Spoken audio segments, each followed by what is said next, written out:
nós vamos fazer. Eu tenho uma pretensão, né, de fazer com que vocês se chamem a atenção para o nosso tema, o tema que a gente vai tratar nesse módulo, tá? E, claro, como eu já mostrei para vocês aqui, já dei o spoiler, né, da nossa aula. Depois que eu fizer uma introdução, nós vamos, então, chamar o espírito aqui do Rostov Tzeff, porque ele já morreu e uma hora dessa já arde nas chamas ardentes do inferno, para que ele nos diga qual é a importância do nosso tema, do nosso objeto. Tá? Então, antes de qualquer consideração, é interessante a gente começar a lembrar, né? Eu já falei isso em outras aulas, já falei isso em outros encontros, e acho necessário repetir, né, que a memória, dentro do debate histórico, a memória ela tem uma importância muito grande. Né? Só que quando a gente trata de memória, nós estamos tratando, em história, de uma memória coletiva, de uma memória social. É diferente do trato que nós temos com a nossa memória individual. E ela tem, vejam bem, a memória individual tem uma importância fundamental para a delimitação do sujeito. Douglas Ebert Rodrigues Nascimento só é Douglas Ebert Rodrigues Nascimento a partir de suas memórias. São as memórias de Douglas, são as memórias de Gerardo, são as memórias de Wellington, são as minhas memórias que definem o que nós somos. Definem o nosso sujeito. Quem eu sou? Eu sou o resultado dessas memórias. Porque é a partir dessas memórias que eu me coloco no mundo.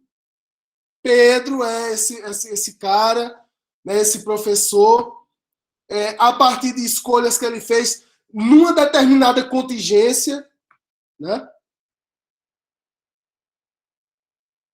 Olha aí, que bom. A outra quase morre.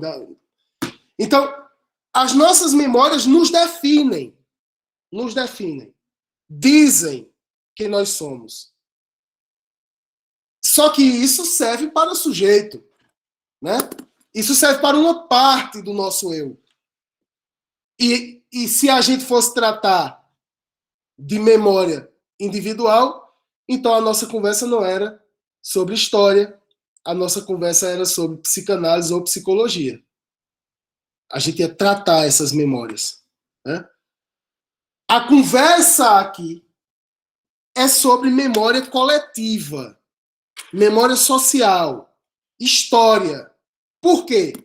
Porque do mesmo jeito que as minhas memórias individuais me definem enquanto um sujeito, as minhas memórias coletivas também. Por quê? Porque Douglas Ebert Rodrigues Nascimento, ele não está, minha gente, descolado do planeta. Ele não é um alienígena, embora tenha uma aparência extraterrestre.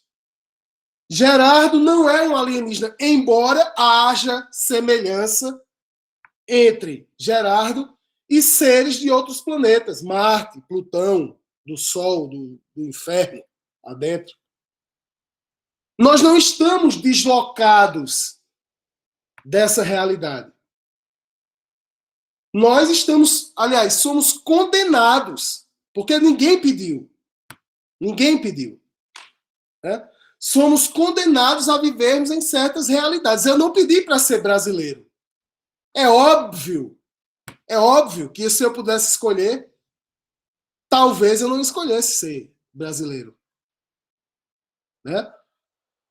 Talvez também. Porque também, dependendo da hora, eu também quisesse ser brasileiro. Mas nós não pedimos certas contingências. Nós não pedimos certas situações. E nós formamos a nossa memória a partir dessas situações. Então, notem, antes de Douglas Ebert Rodrigues Nascimento ser Douglas Ebert Rodrigues Nascimento, ele é ocidental, ele é americano. Olha quanta identificação, olha quanto recorte de identificação. Além de ser americano, Douglas Ebert é latino-americano. E isso aqui já tem a ver com o que nós vamos falar hoje. Vamos falar hoje sobre a cultura greco-romana, a cultura clássica. Latino-americano. Tá? Então, Douglas Ebert Rodrigues Nascimento, ele é ocidental, americano, latino-americano. Douglas Ebert Rodrigues Nascimento é sul-americano. Vejam. Ele é brasileiro. Ele é nordestino. Ele é alagoano ou sergipano. Ele é piranhense ou não. Ele é de entendeu? Então, é um recorte, são camadas geográficas, em homenagem ao meu amigo Gerardo, que está aqui. Olha, ele está em Dubai, sendo influenciado pelas contingências de Dubai, né? Então, note que o tempo e o espaço geram essa identificação. Eu faço um recorte geográfico, né, para tentar delimitar quem nós somos, e tem um recorte temporal. O fato de estarmos nesse espaço geográfico também nos traz outras identidades, outras cargas culturais. E isso nos delimita. A memória individual e a memória coletiva juntas para formar os sujeitos. Tá? Isso é importante. Eu quero perguntar aqui às senhoras e senhores se vocês estão compreendendo a aula, se estão gostando da aula. Coloquem no chat, para que eu saiba que eu não estou só aqui nessa tarde. Tá? Para que eu saiba que eu estou com vocês. Coloquem no chat aí, se estão gostando, se estão aí, coloquem corações, flores, ok? Muito bem. Que bom. Então, isso é uma primeira, certo? Estou aqui só fazendo com que vocês despertem para o que a gente quer falar hoje, para essas memórias que a gente quer desenvolver hoje aqui. Tá? Depois dessa questão, aí a gente começa a se situar. Porque quando eu digo que nós somos latino-americanos, eu indico uma certa origem nossa. Né? E essas origens, a busca dessas origens, constitui o objeto do nosso estudo, o objetivo do nosso conhecimento nesse modo. Onde estão as nossas origens culturais? Onde estão as nossas origens filosóficas, políticas? Quem foi que disse que nós somos animais políticos? De onde vem isso? Essas concepções civilizatórias, de onde vem? E é importante a gente saber. De antemão, eu já lhes digo, tudo isso faz parte de um bojo cultural histórico que a gente chama de antiguidade clássica, tá? Isso é a antiguidade clássica. A gente pode chamar também de mundo greco-romano, tá? A gente pode chamar de antiguidade ocidental. O mundo antigo, notem que a gente, no nosso primeiro módulo, a gente veio da pré-história, onde os humanos eram tratados, né, e vistos e comportavam-se como animais, e esses seres humanos passaram por um processo evolutivo e chegaram a um estágio de evolução, um estágio de desenvolvimento, onde esses seres humanos constituem grupos mais complexos, eu estou falando aqui do Neolítico, grupos mais complexos, e a partir desses grupos mais complexos, passam a viver naquilo que se convencionou chamar, e é passível de a gente questionar também, naquilo que a gente convencionou chamar de civilização. É sobre civilização essa conversa. Mas não é sobre qualquer tipo de civilização, meus irmãos e minhas irmãs. É sobre a nossa civilização. O nosso modelo civilizatório. Quando eu estou falando sobre isso aqui, né, eu estou dizendo a vocês que nós estamos indo buscar essas camadas geográficas e temporais para identificar de onde a gente vem. Quando a gente faz esse estudo, o que a gente quer, na verdade, é entender o agora. Eu quero me localizar naquilo que eu sou agora, 2021. 2021. É aqui que eu quero me localizar. Eu posso me localizar com elementos mais recentes. Por exemplo, da história do Brasil, que só tem 500 anos, 520 anos, sei lá. São elementos mais recentes. Mas a nossa história vai mais além. Nós não somos apenas brasileiros. Entende? Somos sul-americanos, latino-americanos, americanos, ocidentais. Por isso que a busca da nossa origem apenas estudando a história do Brasil não basta. Não basta. Nós temos que ir além nessa busca. E aqui eu já digo a vocês que é muito luxo, vejam bem, é muito luxo e é muito privilégio de vocês terem a oportunidade de estarem numa tarde belíssima como essa, debatendo e aprendendo sobre... Vejam bem, minha gente, olhe quanto vocês são privilegiados. Debatendo e conversando sobre cultura clássica, sobre o classicismo, sobre a herança greco-romana. É muito luxo num país onde muita gente hoje não vai almoçar e não vai jantar. Onde muita gente hoje vai perder um parente no hospital. E essas pessoas não têm a mínima cabeça para estudar cultura clássica. Isso é um privilégio intelectual dado a quem tem muita sorte, como nós aqui, todos nós aqui presentes.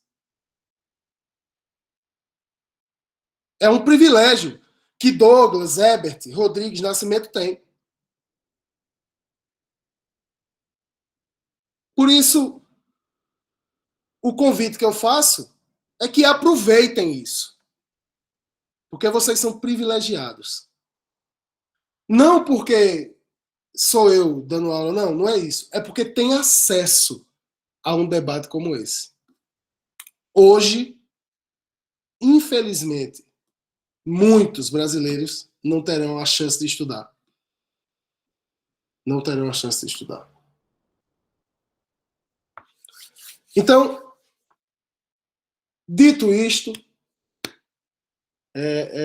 situado o porquê, né? Que eu acho que isso é que é o mais importante.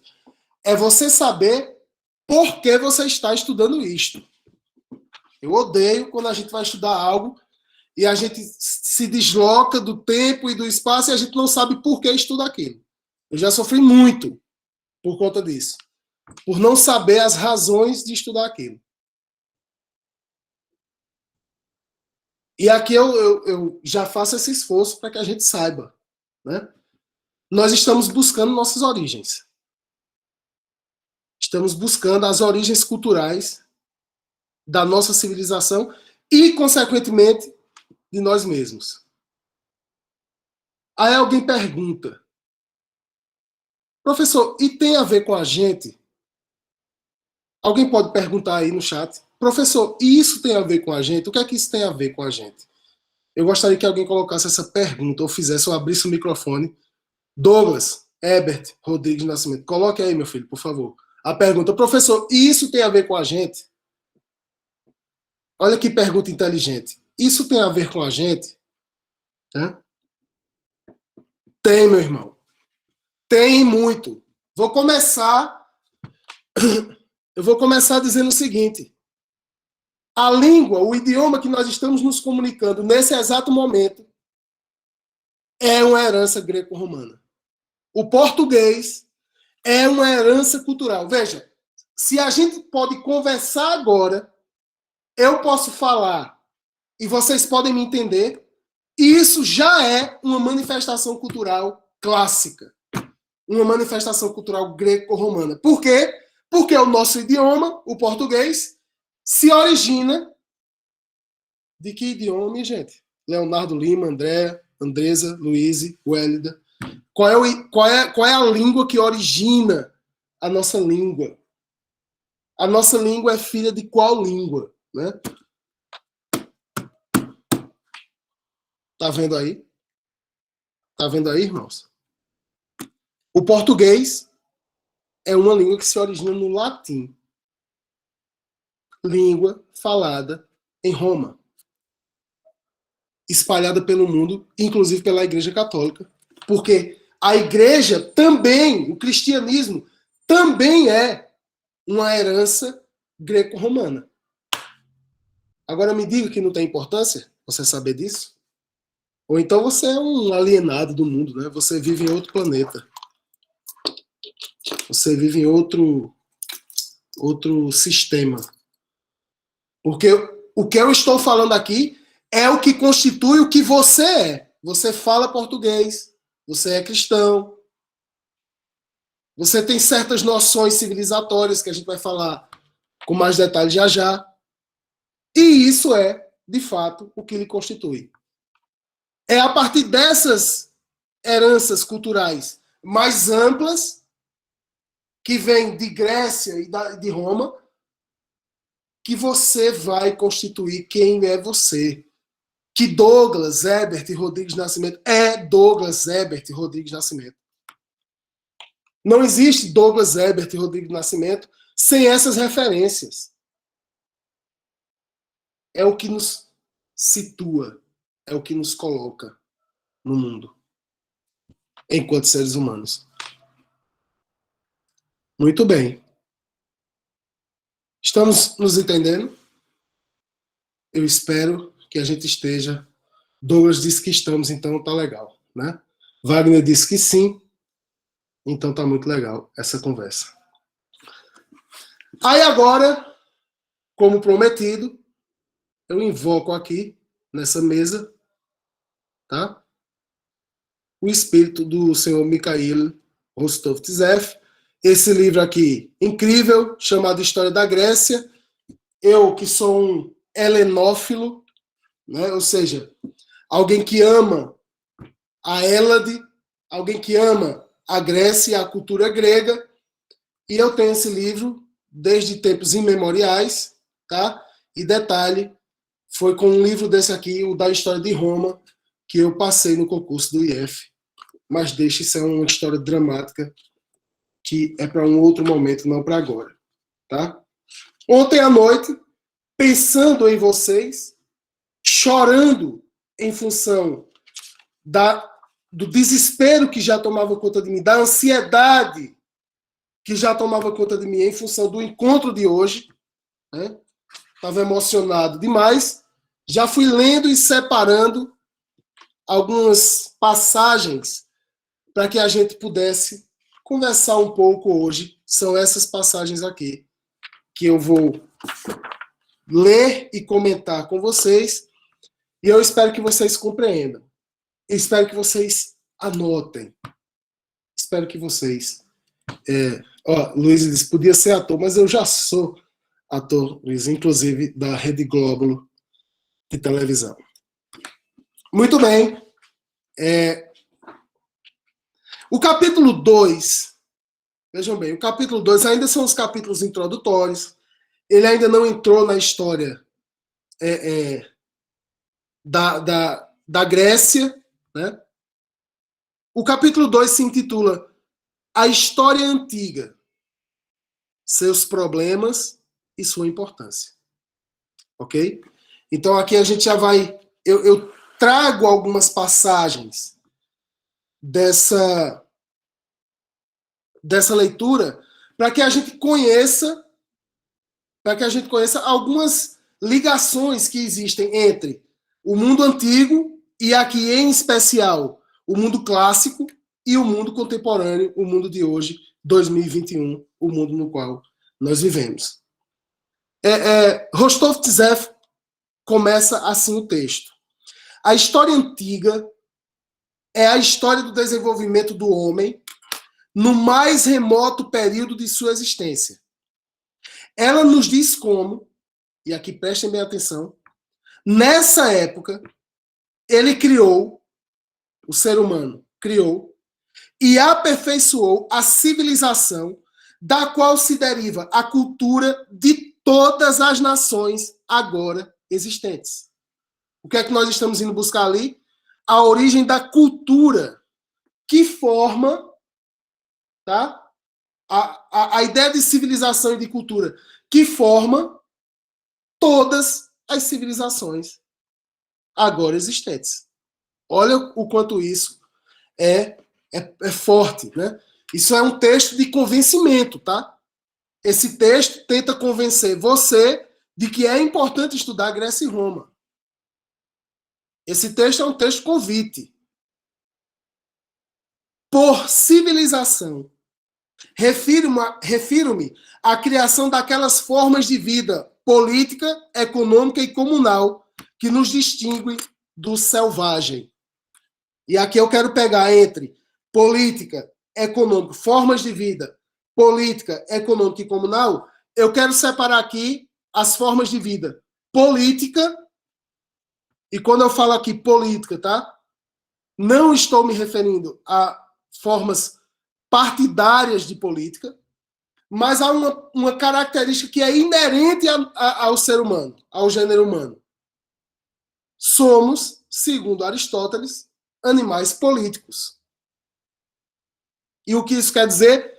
Quer dizer que todo mundo aqui tem que ser vereador e prefeito? Não. Quer dizer que a gente convive, que uma das características que são fundamentais para a nossa formação é aquela que diz que nós não somos isolados, somos políticos, ou seja, vivemos na polis, na junção de pessoas, em grupos grandes. Se vocês lembram do nosso primeiro módulo, e o livro do Harari, que a gente trabalhou, né? Uma das características que dizia que o historiador, né, Yuval Noah Harari, trazia é que é o fato de vivermos no coletivo e de criarmos símbolos que nos unem que faz com que a gente domine, seja o topo da cadeia alimentar da natureza. Animais políticos. Animais políticos que vivem em civilização. Embora o conceito de civilização já não é um fim em si, tá? A gente diz, nós somos civilizados, somos, mas isso não é algo fechado. A gente tem momentos de civilização, momentos de barbárie, tá?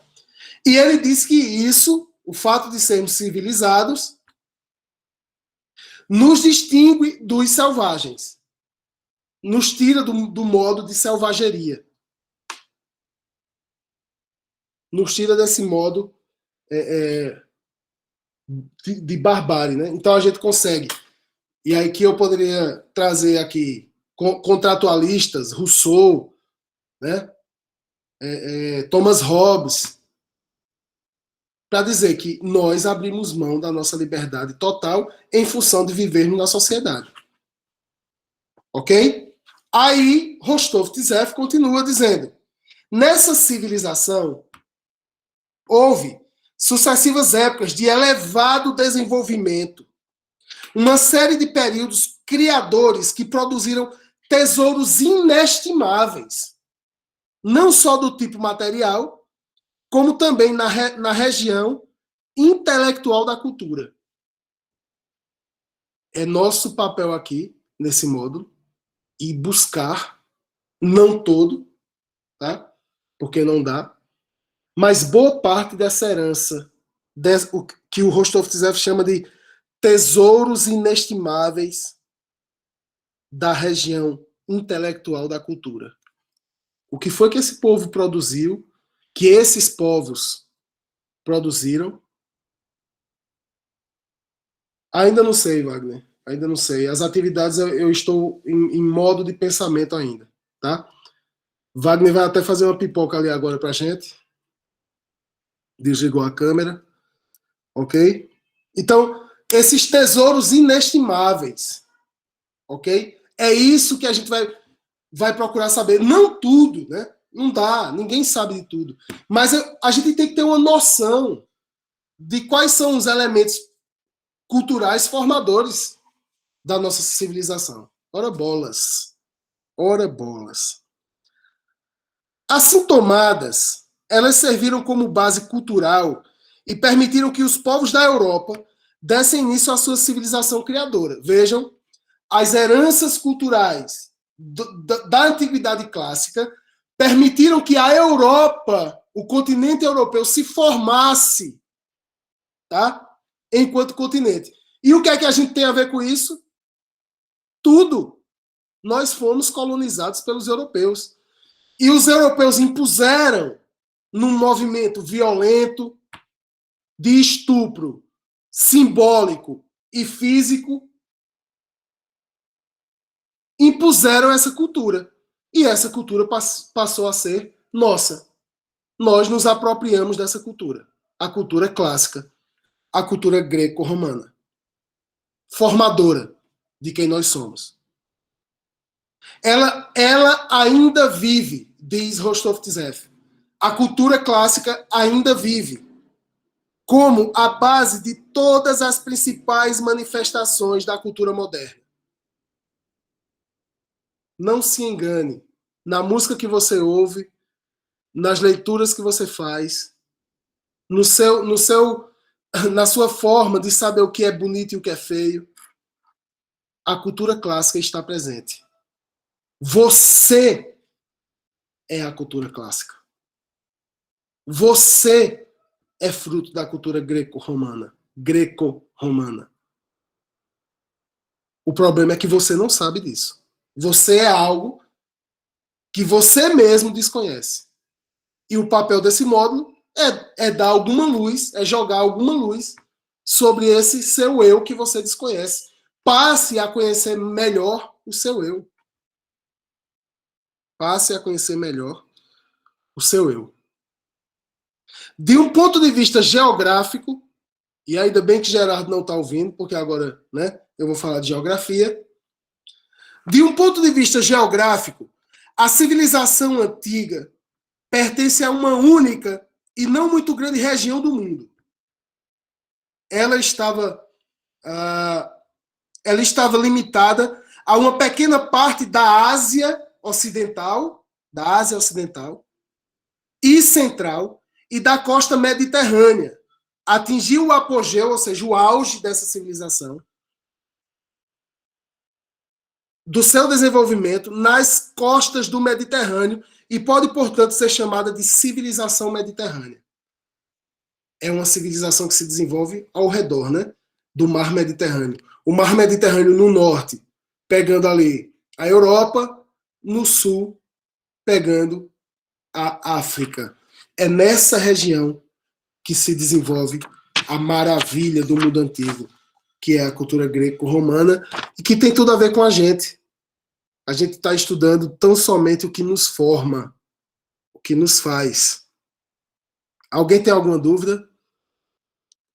Se Gerardo tiver aí, quiser fazer alguma colocação, meu querido, eu ficaria extremamente feliz de ter a sua participação na nossa aula. Continuando, continuando aqui com a leitura do Rostov Tzev. Estão compreendendo, minha gente? Tá legal. Estão entendendo? Tá tudo certo. Por favor, me digam, tá? Se não tiverem com dúvida, digam, por favor. Aí ele agora começa a delimitar. Ele já falou de forma geral, né?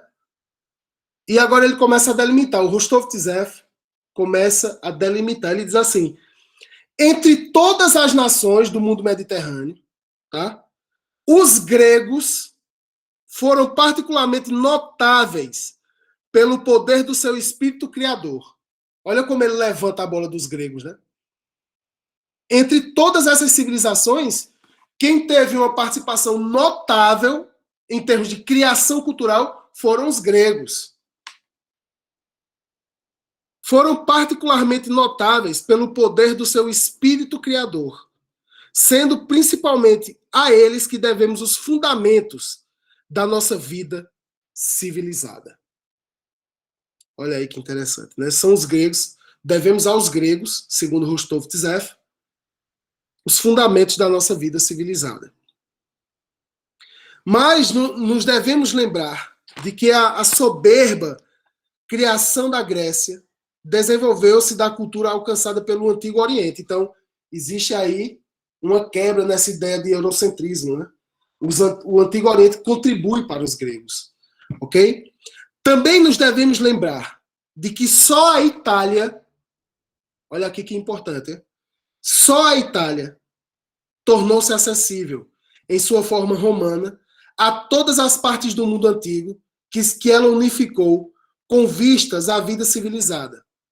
Se a civilização do Oriente e da Grécia não ficou limitada à região oriental do mundo antigo, mas tornou-se a base da cultura para o Ocidente e para a Europa moderna, esta última deve à Itália e a Roma. E aqui se completa o porquê, né? Aqui a gente tem uma visão mais completa do porquê de civilização greco-romana. Até porque a cultura romana ela é uma adaptação da cultura grega. Se você pega a cultura helênica, você vai ver que Roma tão somente adaptou a cultura helênica à sua cultura. Embora Roma vai ter um desenvolvimento cultural mais tarde diferenciado, inclusive com a instituição do cristianismo. Mas Roma é responsável por espalhar essa cultura clássica pelo mundo. Primeiro, Roma pegou essa cultura e sedimentou as bases culturais da Europa, e depois, no século XVI, a Europa, no seu processo de expansão, impôs essa cultura ao mundo. Tá? Em especial aqui a nós. Em especial a americanos, latino-americanos e brasileiros e por aí vai, como eu já delimitei. Atualmente, diz Rostov Tzeff, presenciamos a criação de uma civilização mundial enorme, uniforme, e de condições sociais e econômicas similares em toda a extensão do mundo civilizado. Ou seja, Rostov Tzeff está dizendo que agora o mundo presencia uma unificação cultural e econômica, que a gente chama de globalização, em função do capitalismo. E ele diz que no mundo antigo, o mundo antigo também viveu esse fenômeno.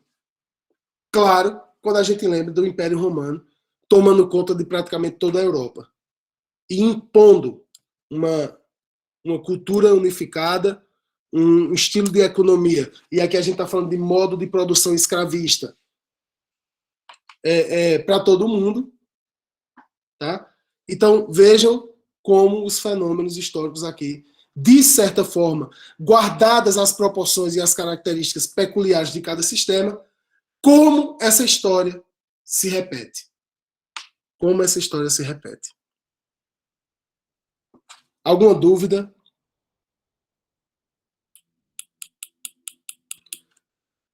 Para a gente ir caminhando para o final da nossa argumentação.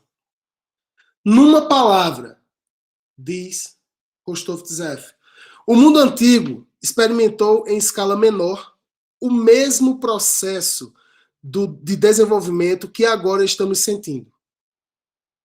Se estudarmos os sucessivos estágios desse desenvolvimento, compreenderemos como estamos intimamente ligados com esse mundo. Quanto mais a gente conhece a história antiga, quanto mais a gente conhece os fundamentos da nossa civilização, mais nos espantaremos com as semelhanças entre a nossa história atual e a história do mundo antigo.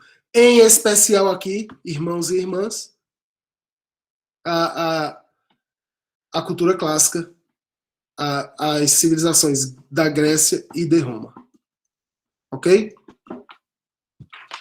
Estas são, em primeiro lugar, a forma monárquica. Então, vejam, ele vai trazendo, né? O que é que nós herdamos? O que é que tem lá que é similar? Ele não diz que a gente vai encontrar similaridades. Então, ele vai nos dizer quais são essas similaridades. Por exemplo, o mundo antigo criou as 3 principais formas de governo ainda conservadas em nossa vida política. Estas são, em primeiro lugar, a forma monárquica. Nós ainda, em 2021, temos monarquias. Exemplo, Douglas Ebert, Rodrigues Nascimento. A monarquia inglesa. A monarquia inglesa. Que também eu desconfio que a rainha da Inglaterra também deve ter sido rainha em Roma, imperatriz de Roma. Porque, vocês sabem, né? A rainha da Inglaterra, ela tem uma certa longevidade. Tem uma certa resistência física que vara o tempo, né? Wagner está dizendo que ela tem uma vida infinita. E, de fato, é. Ok?